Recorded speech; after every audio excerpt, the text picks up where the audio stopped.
Hello friends, welcome back to my channel. তো আমি দেখো আবার চলে এসেছি তোমাদের সঙ্গে একটা ভ্লগ ভিডিও নিয়ে।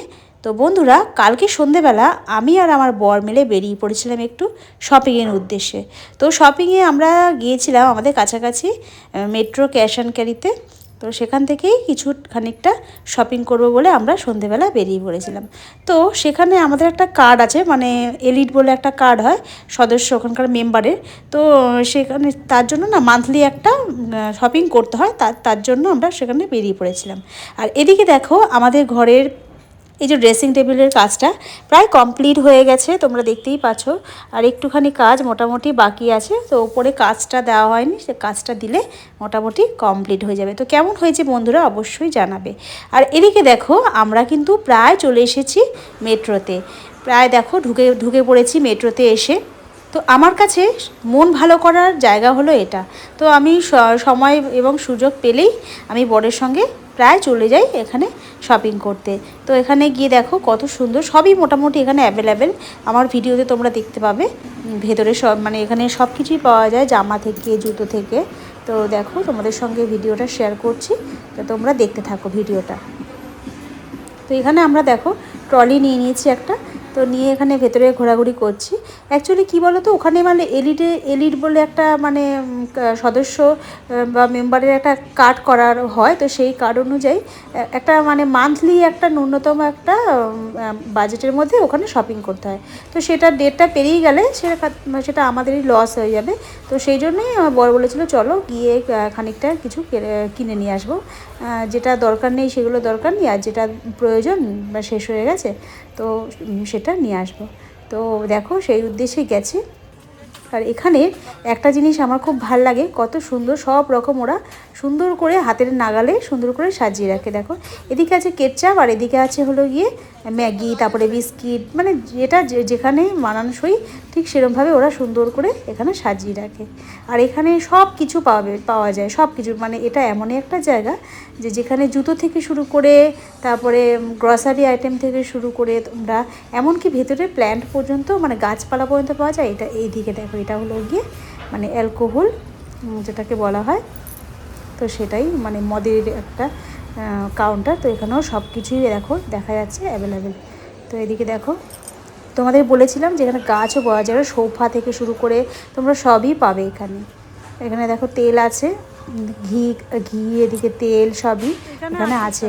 তো সোফা, তারপরে কম্পিউটার যে টেবিলগুলো থাকে, চেয়ার, র্যাক সব পাবে, সব। তো এদিকে দেখো এটা হলো গিয়ে গ্যারেজ বাইরেটা।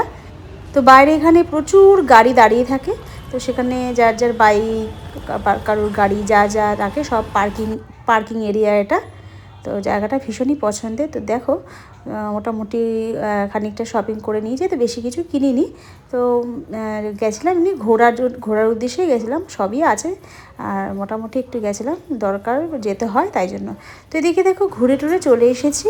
আর এদিকে দেখো সকালবেলা, আজকে সকালবেলা না, এই রাত্রেবেলা রুটি করেছিলাম। তো এদিকে দেখো সকালবেলা আজকে সকালে এদিকে দুটো রুটি পড়ে আছে, মানে রাত্রের বাসি রুটি খাওয়া হয়নি। তো এটাকে আমি কি করেছি, একটু তেল দিয়ে ভেজে নিয়েছি এরমভাবে। তো আমি এইভাবেই ভাজা খাই, খুব ভাল লাগে জানো তো।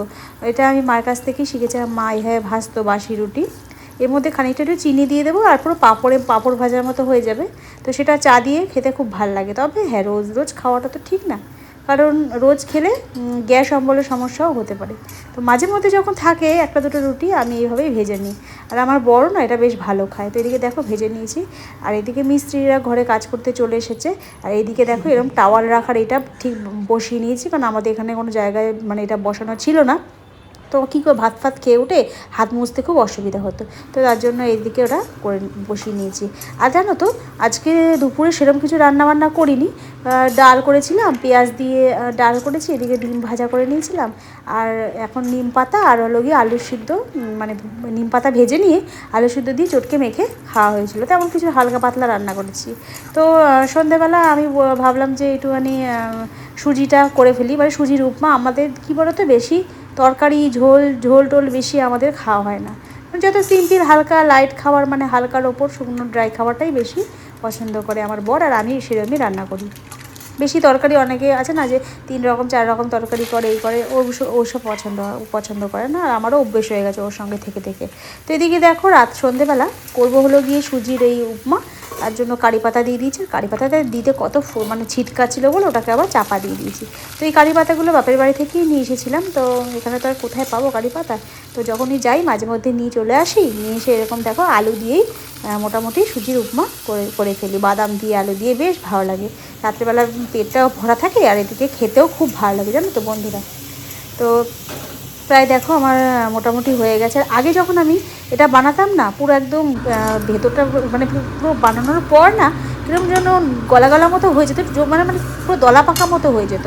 তো আমি কি করি, এখন সুজিটাকে দিয়ে ভালো করে আগে ভেজে নিই, ভালো করে ভেজে নিয়ে তারপরে জলটা দিতে রেখেছি, ঝুরঝুরে হয়, মানে ওই দলা দলা মতো পাকিয়ে যায় না, সুন্দর হয় বেশ। তো এখানে প্রথমে অল্প জল দিয়েছিলাম, তারপরে আরেকটু জল দিয়ে দিয়েছিলাম, তার কারণ হলো পরে যদি সেদ্ধ না হয় তো সেটা পেটের জন্য খারাপ হবে, পেটে গিয়ে হজম না হয়, তো অল্প একটু জল দিয়ে দিয়েছিলাম। তো দেখো কিন্তু প্রায় আমার হয়ে গেছে। এবার বাদামটা আমি এর মধ্যে ঢেলে দেবো। তো দেখো এগুলো বেশ কী বলতো হালকা পাতলা, তো রাত্রের খাবার হিসেবে খুবই ভালো, মানে ডিনারের জন্য আর কি। ভালো হয়েছে খেতে, আশা করি খুবই ভালো হবে। এটাকে ভালো করে নাড়িয়ে দিই। এদিকে আমার সুজির উপমা প্রায় হয়ে গেছে। বন্ধুরা দেখো এদিকে কিন্তু রেডি হয়ে গেছে আমার সুজির উপমাটা, আর বেশ ভালোই হয়েছে। দেখো একদম যে লেগে লেগে গেছে সেরকম নয়, ভালো হয়েছে, খুব ভালো হয়েছে। টেস্টটাও একটু করে দেখেছি, ভালো, নুন টুন পুরো ঠিক আছে একদম। তো এটাকে ঢাকা থাক। আর এদিকে দেখো যখনই আমি সুজির উপমা বানাবো তখনই না আমি ডিম সিদ্ধ করে দিই। তো কখনও 4টে ডিমও দিই, আজকে 2টো দিলাম, কারণ দুপুরবেলা 2টো খেয়েছিলাম। বেশি ডিম খাওয়া আমার ভালোও না, গরম পড়ছে আস্তে আস্তে। আর এদিকে দেখো দুপুরের ভাত সে এখনও রয়ে গেছে। যখনই আমি কোনো ভাত বানাবো না, এবার থেকে সবসময় ভাতটা এক্সট্রা হয়ে যায়। তো এটা রেখে দিয়েছি, এটা আমাকে মানে ডাল আর ভাত এটা এক্সট্রা হয়ে গেছে, তো এটা রেখে দিয়েছি, এটাকে আমাকেই খেতে হবে পরে, তো এটা থাক। আর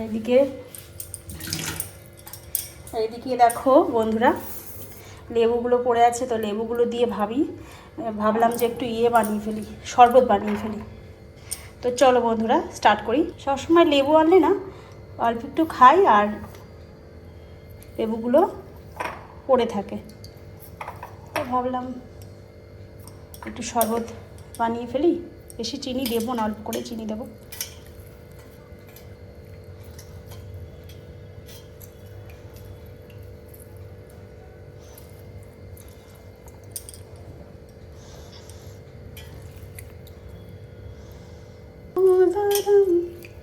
রাম নারায়ণ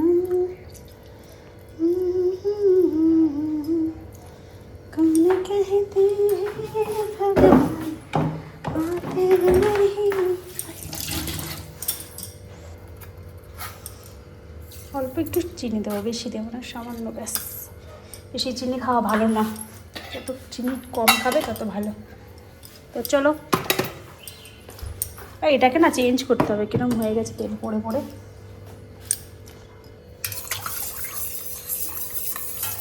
তো এইভাবে করে রেখে দেবো, বর অফিস থেকে এলে বরকে দিয়ে দেবো, নাহলে বেকার ফ্রিজে থেকে রেখে আরও লেবুগুলো শুকিয়ে যাবে আর পুরো নষ্ট হয়ে যাবে, একসময় ফেলে দিতে হবে। আর ভাতটা নিয়ে এদিকে বসে গেছি, দেখো ভাতটা খাবো।